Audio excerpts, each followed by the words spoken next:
Esté con ustedes. Del Santo Evangelio según San Mateo.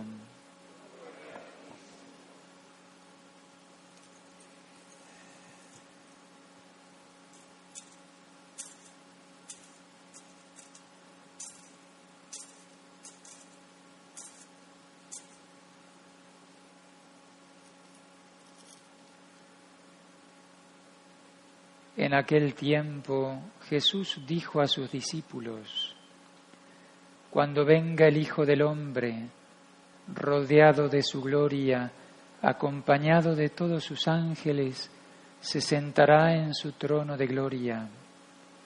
Entonces serán congregadas ante Él todas las naciones, y Él apartará a los unos de los otros, como aparta el pastor a las ovejas de los cabritos, y pondrá a las ovejas a su derecha y a los cabritos a su izquierda.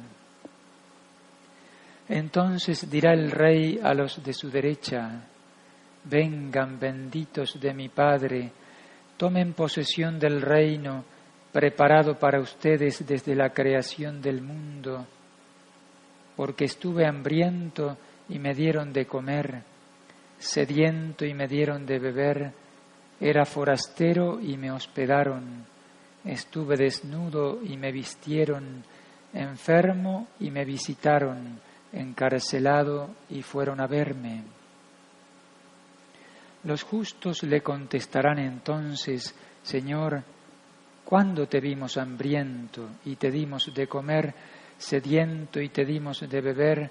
¿Cuándo te vimos de forastero y te hospedamos, o desnudo y te vestimos? ¿Cuándo te vimos enfermo o encarcelado y te fuimos a ver? Y el Rey les dirá: Yo les aseguro que cuando lo hicieron con el más insignificante de mis hermanos, conmigo lo hicieron.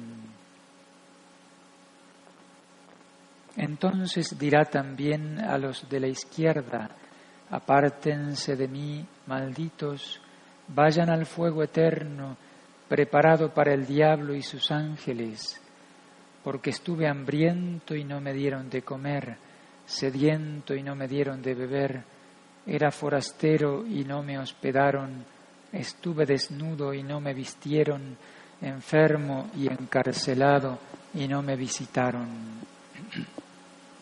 Entonces ellos le responderán: Señor, ¿cuándo te vimos hambriento o sediento, de forastero o desnudo, enfermo o encarcelado, y no te asistimos? Y Él les replicará: Yo les aseguro que cuando no lo hicieron con uno de aquellos más insignificantes, tampoco lo hicieron conmigo. Entonces irán estos al castigo eterno, y los justos a la vida eterna. Palabra del Señor.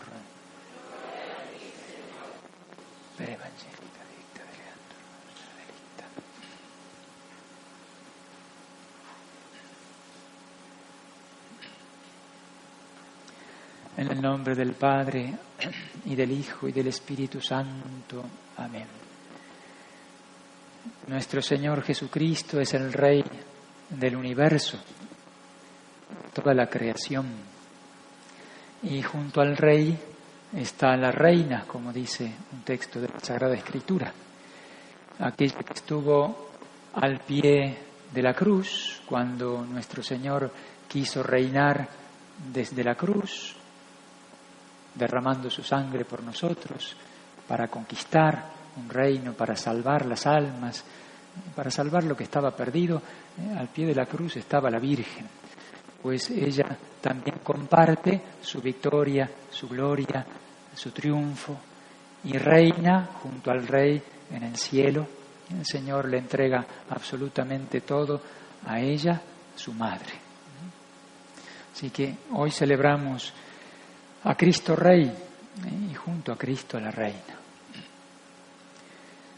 Esta solemnidad que celebra toda la Iglesia fue instituida por el Papa Pío XI en el año 1925 una encíclica llamada Quas Primas.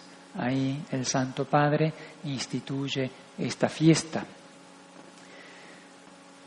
El Papa dice que es necesario, especialmente en aquellos tiempos, necesario reconocer que Cristo es Rey y aclamarlo públicamente, reconocer sus derechos, su real dignidad, su poder, precisamente cuando se lo niega públicamente.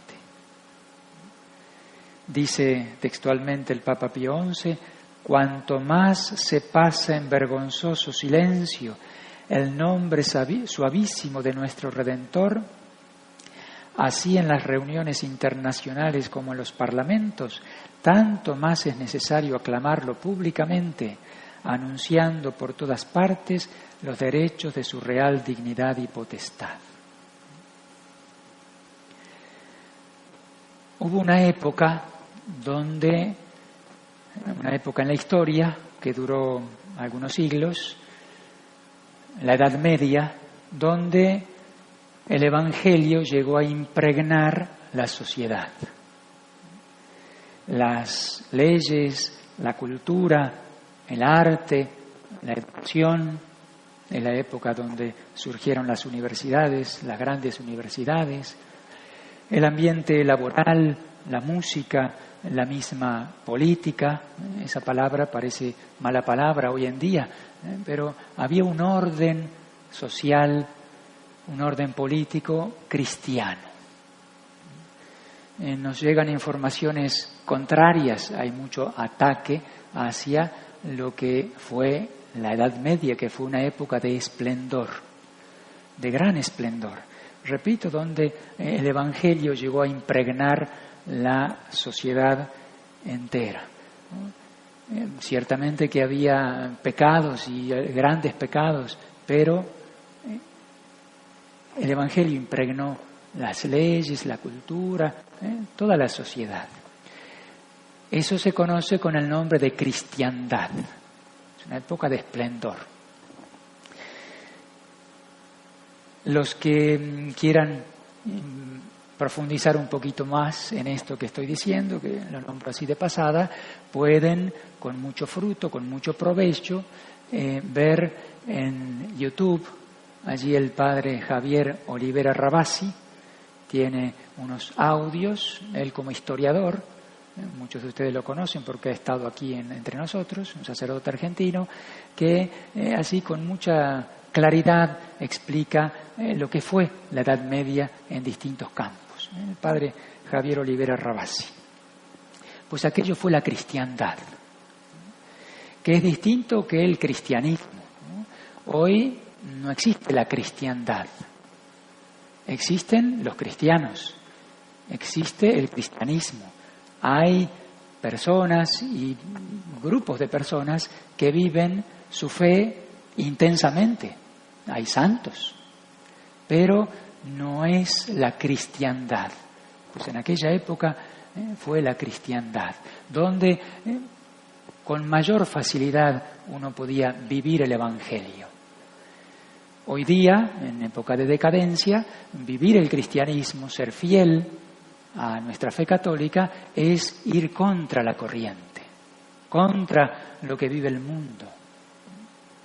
En aquella época se facilitaba un poquito más la cosa, porque, repito, el Evangelio estaba allí impregnando toda la sociedad. Pues hubo una época de decadencia. Después de la Edad Media vino una decadencia que llega a la actualidad con el caos actual.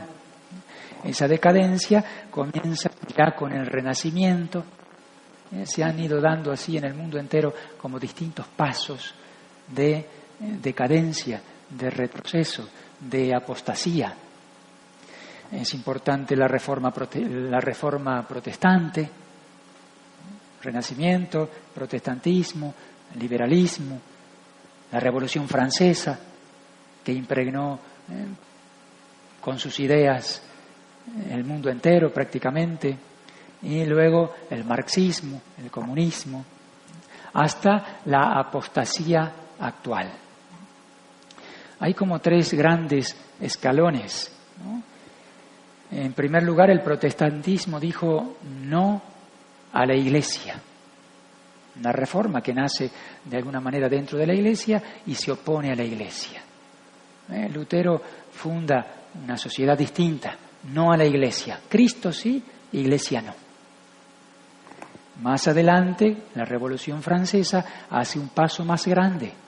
Dice, Cristo no. Dios sí, en todo caso. El deísmo. Dios sí, Cristo no. Entonces, una gran persecución al mismo Cristo. No ya a la Iglesia, sino a Cristo mismo. Y un paso mayor, un gran escalón, hablando así en términos generales, el marxismo, donde ya es Dios no. Iglesia, Cristo, Dios. Con el marxismo, que surge en Rusia y impregna prácticamente buena parte del mundo, son las primeras naciones ateas. Dios no, es la muerte de Dios. Entonces la humanidad vive a espaldas de Dios, no solamente atea, sino antitea, luchando contra Dios, luchando contra la Iglesia, luchando contra Cristo y luchando contra Dios. Con mucha visión, con mucha claridad, el Papa Pío XI proclama esta fiesta, precisamente cuando la sociedad el mundo venía decayendo y negando al mismo Dios. Estamos en 1925, cerca de la Revolución rusa. Allí dice, Cristo es Rey. Aunque sea destronado, aunque aparentemente es derrotado, sin embargo, Cristo es Rey. Hay unos libritos, unos tomos del padre Alfredo Sáenz, jesuita, argentino también, que se llama ese librito La nave y las tempestades. Si lo pueden conseguir y leer, les va a hacer mucho bien. Hace referencia a la nave, que es la Iglesia, la barca de Cristo, la barca de Pedro, y las tempestades. Son todas aquellas tormentas, todas aquellas persecuciones a lo largo de la historia que han pretendido hundir la barca de Pedro. Sabemos por la promesa de Cristo que la Iglesia no va a ser derrotada, pero a lo largo de los siglos han habido muchas tormentas que han casi llegado al borde de hundir la barca de Pedro. Pues el padre Alfredo, en La nave y las tempestades, va analizando todas esas tempestades. Y la Iglesia siempre ha salido victoriosa. Desde los comienzos, que hubo una primera encontronazo ahí fuerte entre la Iglesia primitiva y la sinagoga, ¿no? Los judíos que se mantenían cerrados en su postura, enfrentados contra el cristianismo que nace. La sinagoga, con su persecución, luego analiza el tema de la persecución del Imperio Romano, prácticamente 3 siglos de los comienzos de la Iglesia, donde el mundo romano perseguía a los cristianos. Luego analiza el arrianismo, donde se niega la divinidad de Cristo. Cristo ya no es Dios. Y ese error impregnó gran parte del mundo. En la época de San Agustín dice, el mundo se ha vuelto arriano, dice San Agustín. Y así el padre Alfredo analiza la invasión de los bárbaros, la embestida del Islam, ¿no? El mundo musulmán allí, y luego el Renacimiento, la Reforma Protestante, la Revolución Francesa, el marxismo. Cómo la Iglesia ha vivido todos esos momentos y siempre ha salido victoriosa. Ya San Juan Crisóstomo, en los primeros siglos, en una homilía antes de ser exiliado, persiguieron y lo exiliaron de su tierra, decía en una homilía, muchas son las olas que nos ponen en peligro y graves tempestades nos amenazan. Sin embargo, no tememos ser sumergidos porque permanecemos firmes sobre la roca. la roca de Cristo. Aun cuando el mar se desate, no romperá la roca.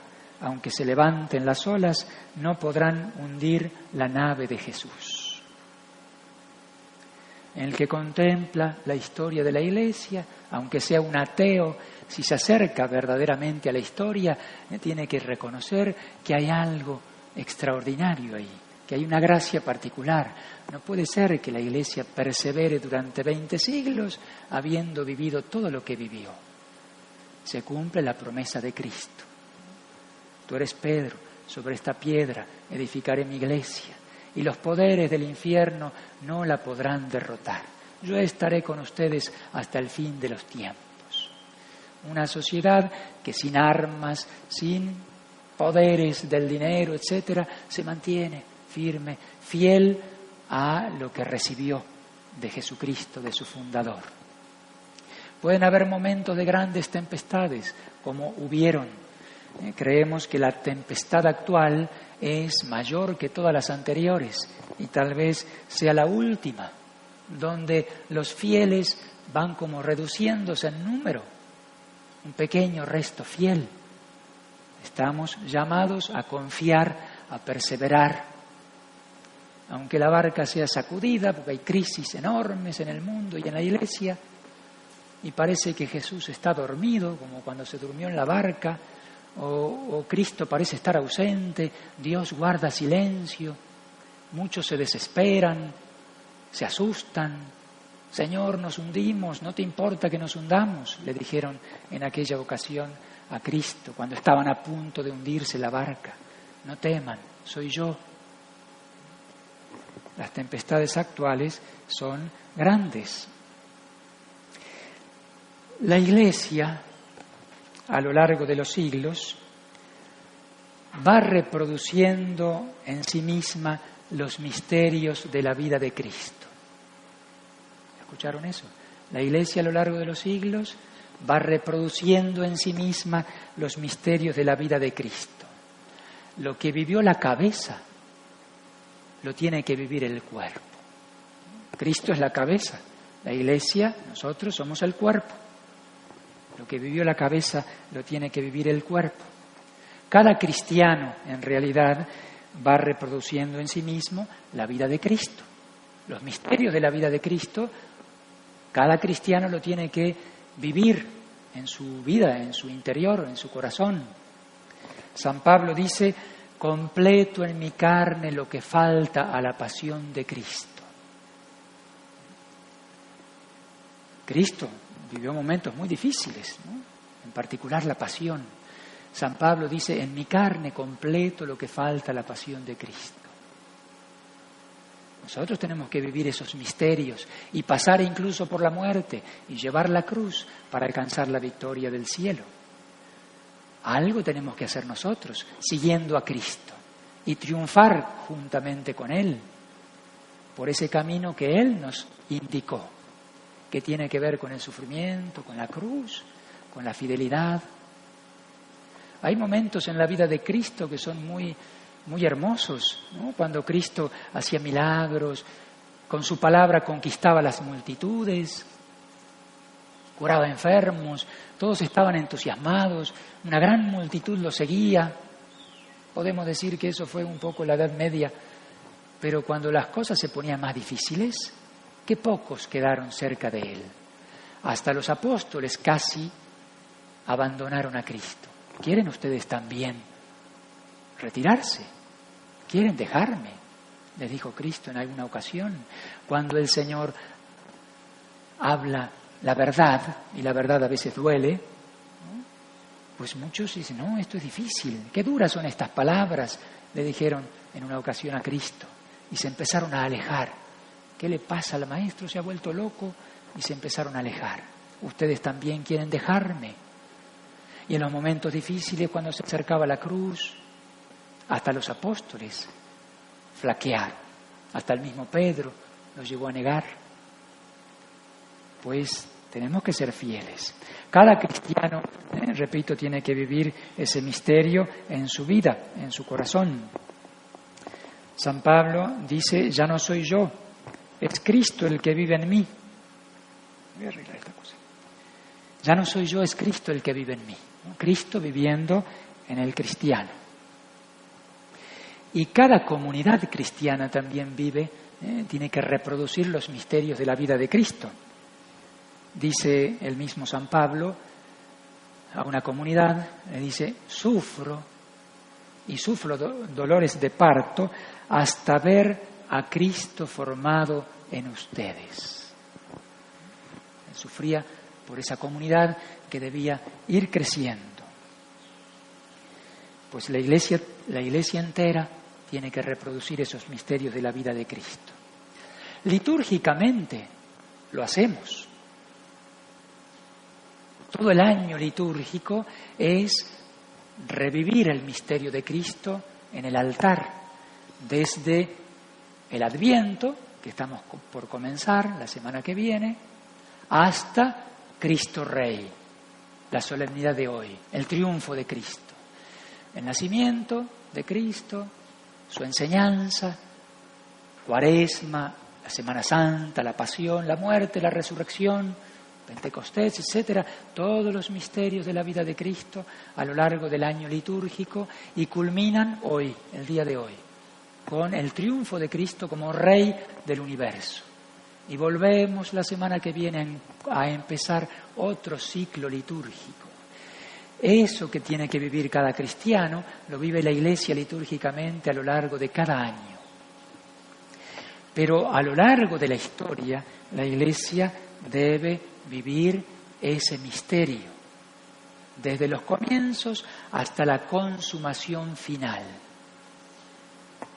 La historia avanza, nos acercamos hacia esa consumación final.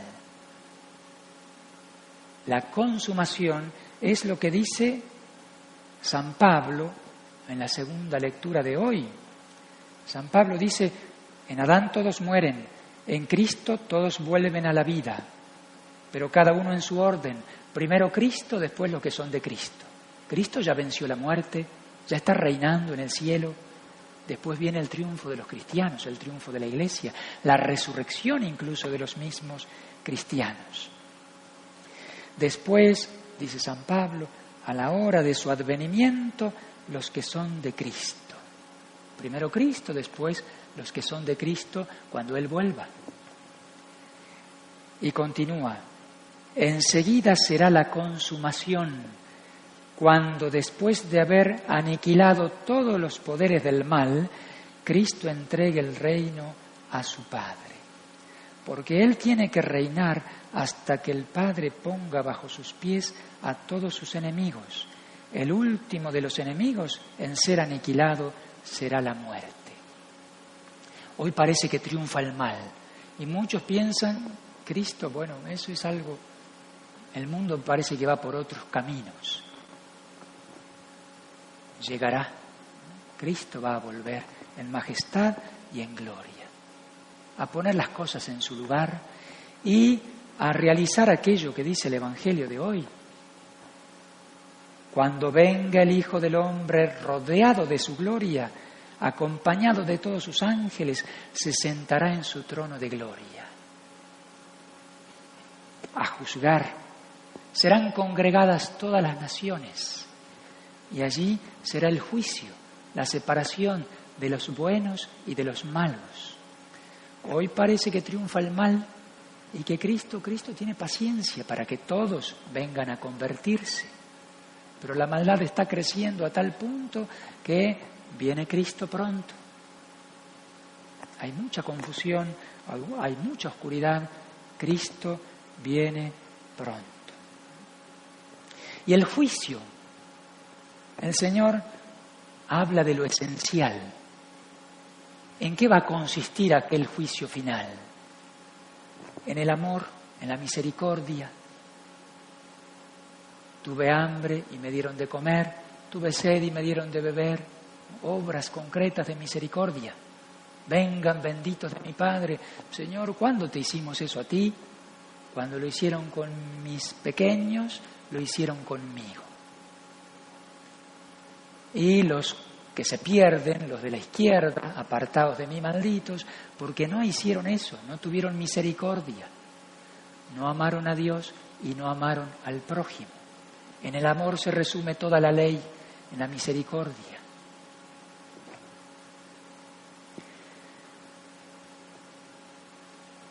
Cuando Jesús estaba ya próximo a ser condenado a muerte y a morir en la cruz, los judíos, precisamente que tenían que recibirlo como el Mesías, dijeron: no queremos que éste reine sobre nosotros.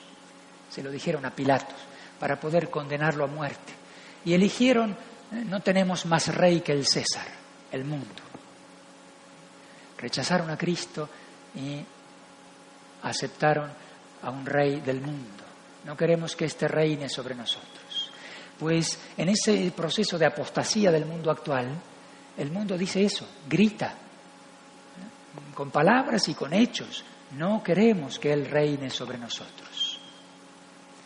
Lo hace con las palabras y lo hace con sus obras. No queremos sus mandamientos, no queremos su iglesia, grita el mundo. No queremos que Él reine en las familias, en la educación, en la cultura, en la sociedad. Eso no tiene nada que ver, dice el mundo. No queremos que reine en el corazón. Jesús quiere reinar en los corazones. Hay muchos corazones que se cierran. No queremos saber nada con Cristo. A lo mejor le entrego algunas cosas, vivo mi fe superficialmente, pero el corazón está con el mundo, porque vivo para el mundo. No queremos que Él reine sobre nosotros. Y sin embargo, Jesucristo es Rey. Hoy lo aclamamos en esta Santa Misa, unidos a toda la Iglesia universal, a los ángeles y a los santos del cielo. Vamos a hacer una pequeña procesión también, como aclamándolo públicamente, con la imagen de Jesucristo Rey. Él es Rey, primero porque es Dios.